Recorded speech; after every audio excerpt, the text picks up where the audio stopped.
Hi friends, చపాతీకి chicken ready చేసుకుందాము. కుర్మా లాగా బాగుంటుంది.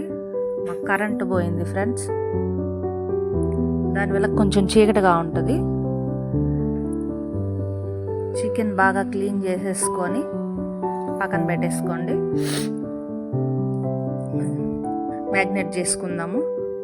చికెన్ వేసుకొని, క్లీన్ చేసుకున్న చికెన్ వేసుకొని అందులో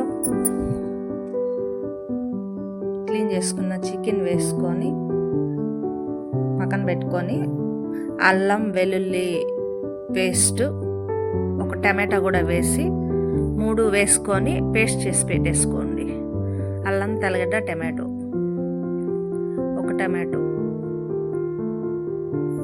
తెల్లగడ్డ, అల్లం వేసి పేస్ట్ చేసి పెట్టుకోండి. తర్వాత క్లీన్ చేసిన చికెన్లో ఉప్పు వేసుకొని, తగినంత పసుపు వేసుకొని, కొద్దిగా కారం, ఆ కారంలోనే ధనియాల పౌడర్ కూడా ఉంటుంది, గరం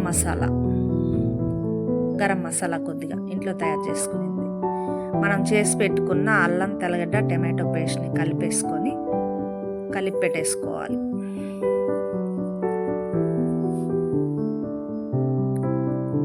బాగా మ్యాగ్నేట్ చేసి పెట్టుకొని దాంట్లోనే కొద్దిగా కొత్తిమీర, కరివేపాకు, పుదీనా అవి కూడా వేసేసుకొని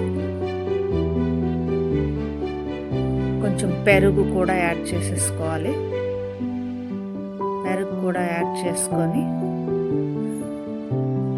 అల్లం, కొత్తిమీర, కరివేపాకు కూడా యాడ్ చేసేసుకొని మూత పెట్టేసి ఒక 1/2 అవర్ పక్కన పెట్టేసేయండి. బాగా ముక్కకి మసాలా పట్టిపోతుంది. ఒక 1/2 అవర్ పక్కన పెట్టేసి తర్వాత స్టవ్ ఆన్ చేసుకొని ప్యాన్ పెట్టేసుకొని తిరగమాతకి ఆయిల్ వేసుకోండి సరిపడా. పట్టా, చెక్క, లవంగ తిరగమాతలో వేసుకొని ఒక ఉల్లిపాయ కట్ చేసి వేసుకొని బాగా దోరగా వేయించేసుకోవాలి. ఒక ఉల్లిపాయ వేసుకొని బాగా దోరగా వేపుడు చేసుకోండి. తర్వాత మనం తయారు చేసి పెట్టుకున్న చికెన్ ఎత్తి వేసేసేయాలి. చికెన్ వేసి బాగా కలబెట్టేసేయాలి.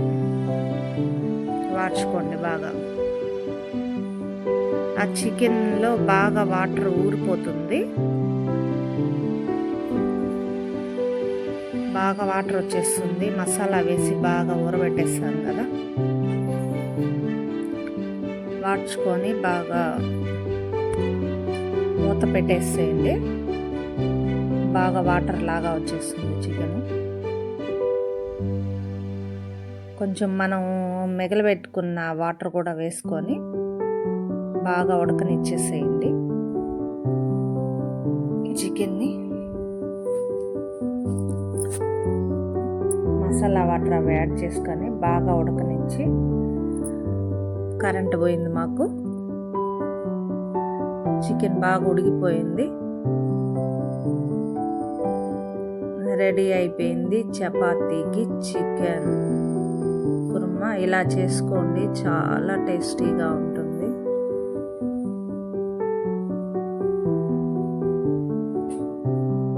చపాతీతో తింటే సూపర్ టేస్ట్గా ఉంటుంది. ట్రై చేయండి, లైక్ చేయండి, సబ్స్క్రైబ్ చేసుకోండి.